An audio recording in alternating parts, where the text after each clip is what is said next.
What is going on, football fans? Back at it with another New York Giants video. Before I get started on the video, obviously I saw a lot of the complaints yesterday, and I heard it obviously after the fact. I got a new microphone. Let me know in the comments below if the audio quality is better. If it's not, I'll try to continue to tinker with it, but I think it should be improved now. But I kind of wanted to jump into a couple of things that came out today regarding the New York Giants and regarding NFL free agency in general.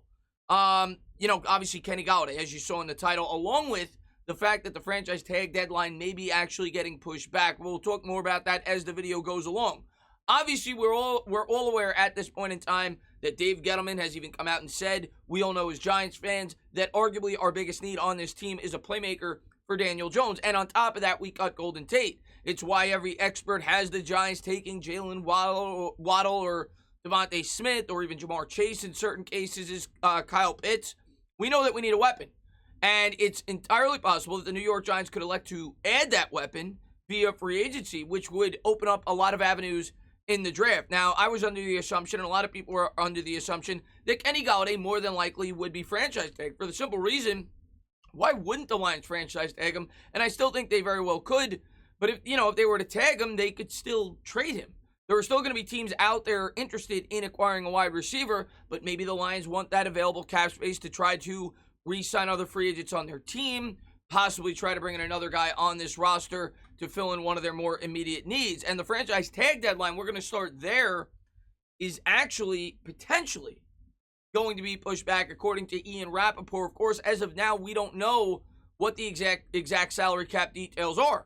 We're speculating. We've heard 180, we've heard 185, we've heard it could potentially be higher based on TV deals, and the NFL has not come out with a round number. And until such time they do, well, you can't really assign franchise tags because the way a franchise tag works is it's based off of the salary cap.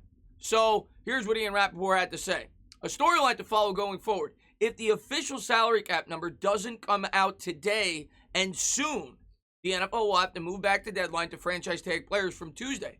It's a situation several GMs are bracing for and would further stall business for a bit. Now, of course, you would imagine they'd have the salary cap out before free agency, and if they didn't, I'd have to imagine they'd have to back up free agency because how could you go out there and sign players without knowing the budget that you're working with? So I do think they'll get this sorted out very soon, but that franchise tag deadline may be pushed back a couple of days, and maybe that is why, a lot of people have complained, well, why haven't the Giants been more proactive, including myself at times, in terms of cutting players and maneuvering, cap flexibility to try to bring back players like Leonard Williams, potentially Dalvin Tomlinson, or to try to go out there and bring in a guy like Kenny Golladay. Well, the reason could be that the New York Giants don't know what the salary cap is, and they may have more interest in keeping players if the salary cap set, say, 195 for all we know. And maybe you'd keep Kevin Zeitler instead of cut him, and other players that I think we all assume, based on what we think the projected salary cap will be, the Giants will ultimately end up cutting. I still think the Giants are going to cut a number of players that I've talked about, but that may be the reason that things are backed up, and maybe the New York Giants could very well tag Leonard Williams, and maybe the Detroit Lions could still very well tag Kenny Golladay. But this was the rumor according to NFL Update. Actually, I think it initially came out from Adam Schefter that the Lions, surprisingly, may not tag Kenny Golladay. I think a guy that we all assumed that they would. Now, if Golladay were to hit the open market and Allen Robinson were not to, well, I would imagine that Kenny Golladay more than likely would be the most attractive player at the wide receiver position on the open market, which would mean he'd go for a lot of money. So you got to keep that in mind. Like a lot of people will say, well, Kenny Galladay's not the best wide receiver in football. He's not worth $20 to $21 million. Well, when you're the best player in the market, that's the way it works. Teams could only acquire who's available. You look at Nate Solder with the New York Giants. We all knew when the Giants signed him that he wasn't the best left tackle in football, but he was the best left tackle available. We all knew when Matt Stafford became a free agent, he wasn't the best quarterback, but at the time he set a record-breaking contract because he was the best quarterback available. And that's just the way that it works. So if Golladay is the best wide receiver out there on the open market with a number of teams in need for a wide receiver, there will be a lot of competition, and he will absolutely make a boatload of money. But I'll talk more about that as we go along. NFL update. It is not considered a sure thing that the Lions will use the franchise tag on wide receiver Kenny Golladay per Adam Schefter. That would allow him to become one of the most coveted free agents on the market. And that means money. And that means if the New York Giants want to show any interest, the Giants would have to make sacrifices. We've heard about the rumors about Kevin Zeitler. Could you bring back Leonard Williams and Kenny Golladay? I suppose it's possible. You would have to structure their contracts, though, in a certain way that it would definitely affect your cap space in 2021 in a major way. I would think if they're going to go out and get Kenny Golladay, more than likely, Leonard Williams probably will be gone, being that I would assume Golladay is going to make at a minimum $18 to $20 million. Of course, the New York Giants in the past, as recently as this season, we're going to pull up that quote, showed interest as we go along with the video, but we'll pull up that quote in a bit. Wanted to go over the numbers for Kenny Golladay. Last year, he only played in 5 games, suffered an injury, but hopefully, I think he should be about 100% this year. He is 28 years old, because he didn't start his NFL career till he was 24. He had 338 yards last year in 5 games with 2 touchdowns. The year before, he played all 16 games. He had 1,190 yards and 11 scores, which led the NFL. And half of that season, if you remember, was without Matt Stafford. He also averaged 18.3 yards a catch, something that is much higher than anybody on this team. And where have the New York Giants struggled mightily?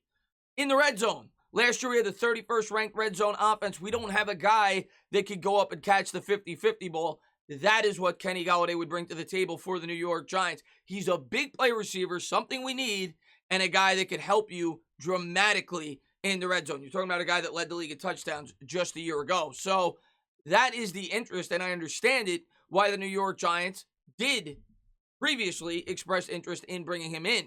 In terms of the highest paid wide receivers, this is on a per year basis. Now, keep in mind, DeAndre Hopkins' contract is only 2 years, but on average, he makes $27 million a year. Golladay would not command that. Julio Jones makes $22 million. I think it's a 3-year deal. And then you have guys like Keenan Allen, Amari Cooper, Michael Thomas, right in that $20 million range. And that is where I think Golladay would more than likely fit. Maybe you get him a little cheaper because the market's a little lower. Maybe you get him for $18 million. And as I always say, I don't mind overpaying players if it's a shorter deal. I'd rather have a shorter commitment than a long commitment. In a game like football, there's a lot of injuries. It's not nearly as predictable as, say, a game like baseball. So I would always want that flexibility going forward. Would I be willing to give, if Golladay was the guy we were going to target, I would sooner pay him maybe a couple more $1 million per year, but keep that contract short. If you got to go 4 or 5 years, I don't want to get in that 18, no more than 17 or $18 million.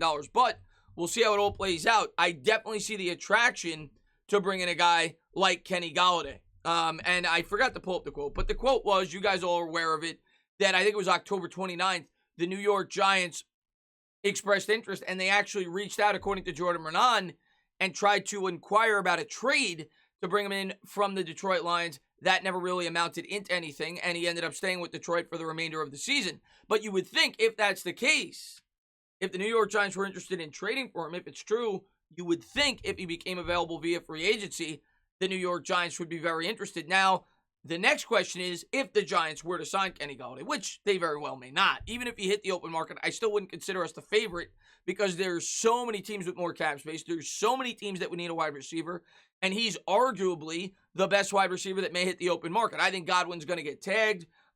It's possible you could favor Juju Smith-Schuster. I personally do not, especially for the needs that the New York Giants have.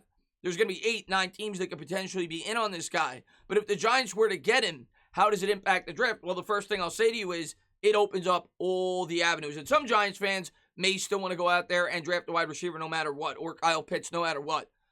Not me. That would change my opinion dramatically. If you were to allocate $18 to $20 million a year on a wide receiver, at number 11, I would be much more open to doing other things. That includes drafting a guy like Parsons. That includes drafting a corner like Surtain. That includes drafting a tackle like Slater if you were to fall to us. Because the fact of the matter is, if you allocate $20 million to bring in Kenny Golladay, you're weakening other parts of your roster. And yes, I know at this point in time that wide receiver is a massive need for us.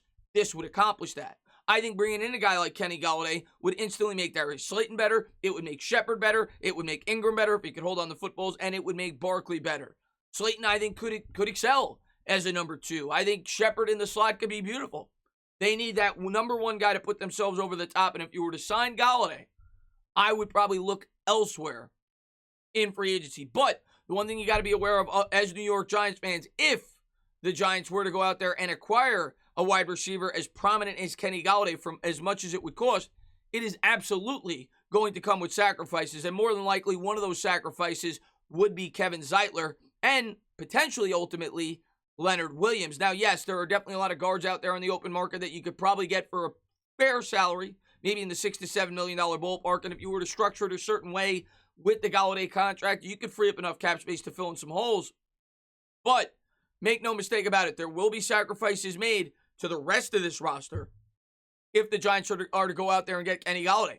Listen, as a Giants fan, I saw Eli Manning grow up as a quarterback, and I saw when they brought in Plaxico Burress in his second year, the effect that it had. Golladay is a similar receiver.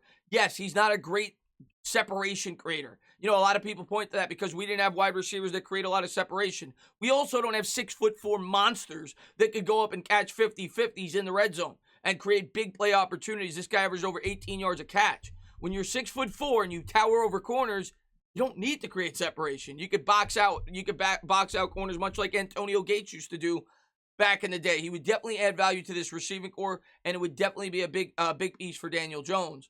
But what's the sacrifice? And then what does that mean we need to fill in the draft? Like I said, if we sign Golladay, I'm looking more in the defensive end or trying to bulk up that offensive line in the first round.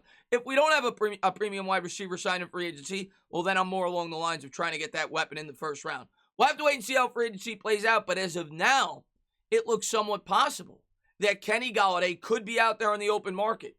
And if you go based off prior history, October 29th, when the Giants looked to trade him, you would think the New York Giants would be heavily interested. As always, guys, if you liked what you watched, please subscribe, drop a comment, maybe give me a little thumbs up. Cheers.